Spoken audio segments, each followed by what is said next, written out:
19, so envisioning existence without it is troublesome. In any case, for the majority of the colonial time frame, that is the very thing that Americans did.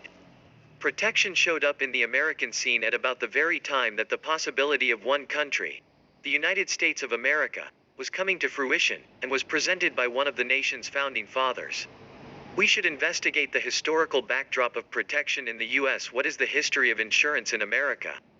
The principal insurance agency in the United States traces all the way back to colonial times. The Philadelphia Contribution Ship, helped to establish by Ben Franklin in 1752. All through U.S. history, new sorts of protection have advanced as new dangers, for example, cars, have arisen. In the late 19th 100 years, outrages and deceitful practices shook the youthful protection industry. Under the McCarran-Ferguson Act of 1945, insurance agencies become excluded from most government guidelines and are generally liable to state regulation. As of late, the web gigantically affects how protection is sold and the way that insurance agencies assess risk. Benjamin Franklin. America's first insurer. Property protection was unquestionably not an obscure idea in the 1800 years.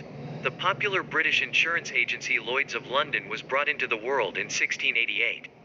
In any case, it took until the mid-1700s for the American settlements to become prosperous and complex enough to take on the idea. It occurred in Philadelphia, then perhaps the biggest city in North America, with 15,000 occupants. The city was spooky by the anxiety toward fire. Similar as London during the 1600s, houses around then were made as a rule of wood. More terrible, they were fabricated near one another. This was initially finished security reasons. However, as the city developed, the designers constructed houses extremely near one another for similar explanation they do now, to oblige however much of their plot of land as could be expected.